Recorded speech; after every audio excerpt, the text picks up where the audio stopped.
আজ ঠিক করেই নিয়েছি, দরকার পড়ে একবেলা ভাত নাই খাবো, কিন্তু এই কাজগুলো আগে শেষ করব। তো হ্যালো এভরিওয়ান, গুড মর্নিং সবাইকে। নতুন একটা ব্লগে অনেক অনেক স্বাগত। আমি গিয়েছিলাম স্কুলে আর ছেলে গিয়েছিল দোকানে। ঘুম থেকে উঠে বাসি কাজকর্ম সেরে শুধুমাত্র ব্রেকফাস্টই বানিয়েছি, আর সব কাজকর্ম কিন্তু এমনি ফেলে রেখেই স্কুলে গিয়েছিলাম। আজ থেকেই তো আমাদের স্কুলের এক্সাম শুরু হয়ে গেছে, আর সকালবেলা তো সব কিছু কাজ করা সম্ভব হয়ে ওঠে না, তার জন্যেই এইভাবেই ছেড়ে গিয়েছি। এখন বাড়িতে আসলাম, এসে তো সমস্ত কাজকর্ম কিন্তু আগে শেষ করে নেব, তারপর সেন রান্নাবান্না করব। অর্ধার যে অগোছালো রয়ে আছে সেগুলো ঠিকঠাক করতে তো মোটামুটি তো 2টো বেজেই যাবে, আর রান্নাবান্না করতে তো 3টে সাড়ে 3টে বেজেই যাবে। আজ মনে হয় খাবো 5টার সময়। তো যাই হোক, আগে ঘরটা গুছাই, না হলে কিন্তু আর আমার শান্তি লাগবে না। তো ছেলেও এদিকে এই যে খেলনা নিয়ে পেতেছে, তার মাঝখানে আমি বিছানাটা গুছিয়ে নিলাম, তারপর গুছিয়ে নিচ্ছি আলনাটা যদি গোছালো থাকে তাহলে ঘরটা যেন সুন্দর লাগে, তাই না? তো যাই হোক, এই রুমটা তো পরিষ্কার করে নিলাম, এখন আছে ওই রুমটা ভালো করে পরিষ্কার করে গুছিয়ে নিয়ে তারপর আমি রান্নাঘরে ঢুকবো। এদিকে যেমন আমার স্কুলের এক্সাম শুরু হয়ে গেছে, তেমনই কিন্তু ছেলেরও এক্সাম আগামীকাল থেকে। ছেলে তো এমনি পড়তেই চায় না, তবুও পড়াতে বসাতে হবে। তো ভাবলাম যেহেতু দোকান থেকে আসলো, তো একটু খেলুক 5 মিনিট 10 মিনিট, তারপর আমি পড়াতে বসাবো। তো পড়াতে পড়াতে আমার এদিকে কাজগুলোও হয়ে যাবে, রান্নাবান্নাও হয়ে যাবে, তাই না?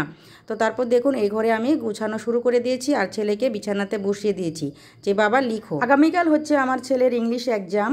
এমনি তো পারে সব, তবুও আর কি পড়াতে তো হবেই। ওর একটা আবার গুড পয়েন্টও আছে, সে যেমন পড়তে চায় না, আবার যতটুকু পড়ে ততটুকুই মধ্যে কিন্তু তার পড়াটা হয়ে যায়, এটাই একটা গুড পয়েন্ট। তো যাই হোক, তাকে তো পড়াতে বসিয়েছি। তো পড়াতে বসিয়েই আবার রান্নাঘরে চলে এসেছি সবজি কাটতে, যেহেতু অনেকটাই লেট হয়ে গেছে। একদম শর্টকাট রান্না করব, বেগুন ভাজা, ডাল সেদ্ধ, এগুলাই আর কি।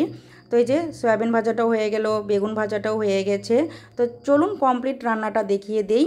তো দেখুন, ভাত হয়ে গেছে, তারপর সয়াবিন ভাজা, পটল ভাজা, বেগুন ভাজা, ডাল করে নিয়েছি। ওদিকে তো সবাই স্নান ধ্যান করে নিয়েছে, এবার আমি ভাতটাও সার্ভ করে নিচ্ছি। তো খাওয়া দাওয়া করবো একসঙ্গেই। এখন কিন্তু 4টে বেজে গেছে, যেহেতু শর্টকাট ছিল 1 ঘন্টার মধ্যে কিন্তু আমার রান্নাবান্না কমপ্লিট হয়ে গেছে। তো বরমশাই এসে পড়লো, ছেলেও বসে গিয়েছে। ছেলে আবার আমার হাতের খায় না, যদি বাবা প্রেজেন্ট থাকে তাহলে বাবার হাতেই খাবে, এটাই একটা কথা। আর যখন বাবা থাকে না তখন তো আমার হাতের খাই। এখন এই তো বাজে 4:45, আর বর্মশাই তো দোকানে যাচ্ছে।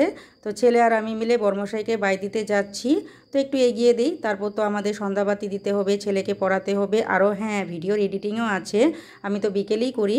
তো যাই হোক, আপনাদের এই ব্লগটি কেমন লাগলো অবশ্যই কিন্তু কমেন্টে জানাবেন, আর হ্যাঁ, কে কোথায় থেকে ব্লগটি দেখছেন এটাও কমেন্টে জানাবেন।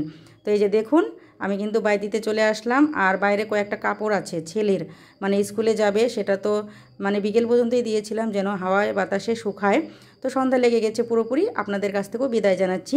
তো আগামীকাল নতুন একটা ব্লগ নিয়ে আসবো একদম সেম টাইমে 7টার সময়। তো আজকের মতো tata, bye bye, good night, ভালো থাকবেন, সুস্থ থাকবেন।